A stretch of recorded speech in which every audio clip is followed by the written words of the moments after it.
कर्जत मुरबाड हायवेवरील वारे गावाच्या हद्दीतील कोकण किनारा हॉटेलच्या समोर 12AW4421 या टँकरमधून गोवा बनावटीची दारू घेऊन जाणारा टँकर नेरळ पोलिसांकडून जप्त करण्यात आला आहे। 21 मार्च 2026 रोजी 9:15 दरम्यान ही धडक कारवाई करण्यात आली। या कारवाईमध्ये 1,01,27,600 रुपयांचा मुद्देमाल हस्तगत करण्यात आला असून आरोपी लादूराम खियाराम विष्णुई वय वर्ष 42 राहणारा सिया कुंभेवेरी राजस्थान याला नेरळ पोलिसांकडून अटक करण्यात आली आहे।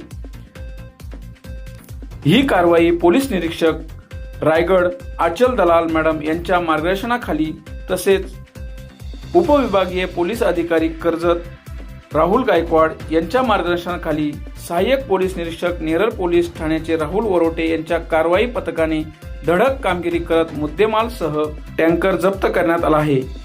या कारवाईसाठी श्रेणी पोलीस उपनिरीक्षक सुनील शेंबडे व किशवे तसेच पोलीस हवालदार पिंगले, गुजराती, लावरे, खंडागले, वाघमारे, गर्जे साहेब तसेच पोलीस अंमलदार केकान, बेंद्रे, पिसाट, वांगणेकर, कनके, डाखोरे व काले साहेब या कारवाईसाठी उपस्थित होते।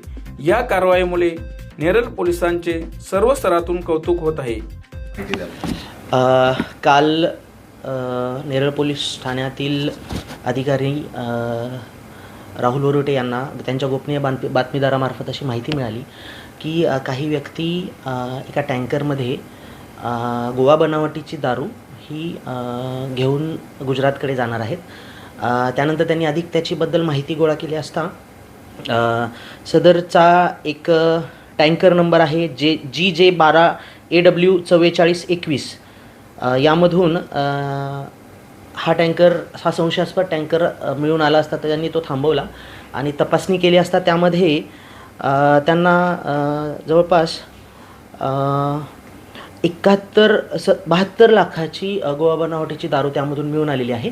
आणि ही जी हा जो टँकर आहे त्यांनी वारे गावाच्या हद्दीत कोकण किनारा हॉटेलच्या समोर त्या ठिकाणी पकडलेला आहे। यामध्ये तो टँकरचा जो चालक आहे लादूराम खियाराम बिश्नोई वय 42 वर्ष हा राजस्थानचा रहिवासी आहे। या एका आरोपीलाही ताब्यात घेण्यात आलेला आहे। तर अशा पद्धतीची कारवाई ही आमच्या रायगड पोलीस दलाच्या पोलीस अधीक्षक मान्य अंचल दलाल मॅडम यांच्या मार्गदर्शनाखाली आणि रायगड पोलीस दलाचे अप्पर पोलीस अधीक्षक मान्य श्री शिवतरे सर यांच्या मार्गदर्शनाखाली नेरळ पोलीस स्टेशनच्या टीमने करण्यात आलेले आहे। थँक्यू। राज्यस्तरीय गँग असल्याची शक्यता काही आहे का? अद्यापपर्यंत तर तसं काही समोर आलेलं नाही, कारण ही घटना हा टँकर रात्री लेट पकडला, त्याच्याबद्दल आम्ही पूर्ण तपास निश्चित करू। कुठून कुठे जात होता हा टँकर? गोव्यावरून गुजरात राज्याकडे जात होता। आरोपीची काही पार्श्वभूमी? अद्याप आरोपीची काही पार्श्वभूमी आम्हाला आढळलेली नाही आहे, परंतु आम्ही त्याबद्दलही तपास करू। थँक्यू।